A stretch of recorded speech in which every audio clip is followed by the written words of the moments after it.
Trophy तो पंजाब ने अभी कभी नहीं जीती थी, लेकिन फिर भी पता है आरसीबी की जीत का इतना जश्न क्यों है?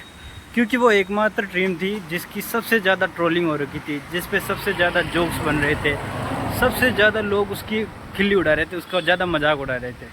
तो अगर तुम्हारे साथ भी ऐसा हो रहा है कि भाई 2-3 अटैम्प्ट हो गए हैं, तुम काबिल भी हो, मेहनत भी कर रहे हो, लेकिन फिर भी तुम्हारा सिलेक्शन नहीं हो रहा, जिसके कारण तुम्हारे रिश्तेदार, कुछ दोस्त तुम्हें हमेशा ट्रोल करते हैं, हमेशा मजाक उड़ाते हैं तुम्हारा, तो भाई थोड़ी सी मेहनत और कुछ दिन और तुम्हारी जीत का जो मज़ा आएगा ना तुम्हें, वो बियॉन्ड इमेजिनेशन होगा। क्योंकि अगर किसी ने बिना कुछ सुने फर्स्ट अटैम्प्ट में ही पेपर निकाल दिया ना, तो हाँ उसे खुशी होगी, लेकिन तुम्हारे जितनी खुशी कोई महसूस नहीं कर पाएगा, क्योंकि तुम्हें उस कमी का एहसास है कि नौकरी नहीं लगने से क्या होता है। 1-2 अटैम्प्ट देने के बाद जब तुम फेल हो जाते हो तो फिर बाद में तुम पास होते हो, तो उसका मज़ा ही अलग है।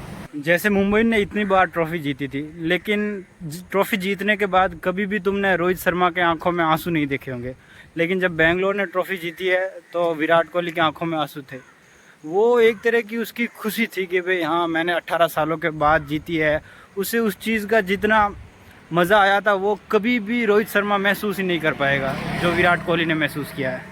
कहने का मतलब कि किसी भी एक्सपीरियंस को एक्सपीरियंस करने की इंटेंसिटी उस चीज़ बात पे डिपेंड करती है कि भाई तुम उसे कितने टाइम से एक्सपीरियंस करना चाह रहे थे, या तुम उसके लिए कितने ज़्यादा डेस्परेट थे। तो अगर तुम भी नौकरी के लिए बहुत ज़्यादा डेस्परेट हो तो भाई, और अगर तुम मेहनत भी कर रहे हो तो बहुत ही जल्दी तुम्हारा भी सिलेक्शन होने वाला है। अगर तुम मेहनत कर रहे हो तो आज 8 तारीख है और कल मोस्ट प्रोबेबली एसएससी का नोटिफिकेशन आ जाएगा।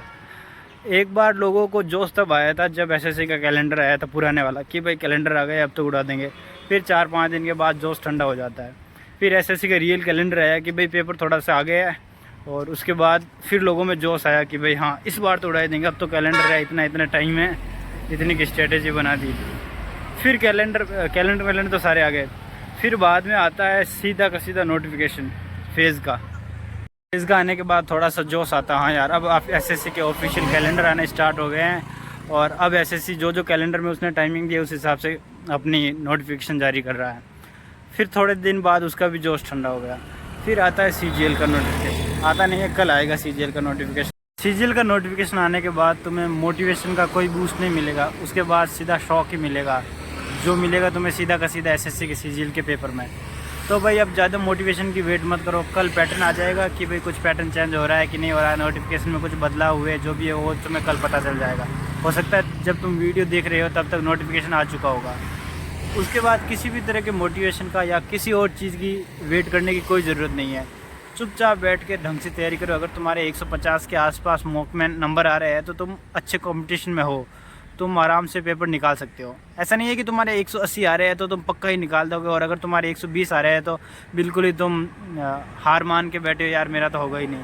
क्योंकि जब से 2024 का पेपर हुआ ना, तब से लोगों के मन में यही है कि एसएससी में कुछ भी हो सकता है। तो कहीं भी बहुत ज़्यादा ओवर कॉन्फिडेंस में आने की ज़रूरत नहीं है, और बहुत ज़्यादा अंडर कॉन्फिडेंस रहने की भी ज़रूरत नहीं है। तुम जहाँ भी हो पूरे मन से तुम्हारी तैयारी करती रहो। अब जैसे मेरी बात करो तो मैं अभी पीछे चर्च दिख रहा है तो गोवा में हूँ। गोवा में इनकम टैक्स डिपार्टमेंट में जॉब है मेरी, एमटीएस में है। तो अब मैं भी सीजीएल की तैयारी कर रहा हूँ। मॉक में ठीक ठाक से नंबर आ जाते हैं 160 के आसपास, मोस्ट प्रोबेबली निकल जाना चाहिए, लेकिन वही है कि 100% गारंटी किसी की नहीं होती। तो हमारे हाथ में सिर्फ काम करना है कि हम कितनी मेहनत से, कितनी ईमानदारी से काम कर रहे हैं, बस उसके बाद जो भी होगा वो देखा जाएगा। तुम भी भाई जहाँ भी हो दबा के अपनी तैयारी करो, दबा के मॉक दो खूब सारे। अभी जो हॉलीवुड में लाइव मॉक आया था उसमें कितना क्या स्कोर रहा ये भी कमेंट बॉक्स में बताओ। और मैं भी अपनी तैयारी कर रहा हूँ बिल्कुल और ढंग से। अभी गोवा से ही तैयारी करनी पड़ रही है, ऑफिस वगैरह सब मैनेज करना पड़ता है। देखते हैं कि गोवा के बाद सीधा वापस जोधपुर जा पाते हैं या फिर वास्को डी गामा की तरह यहीं मरना पड़ेगा। तो लेट्स सी। सब्सक्राइब भी कर लो यार।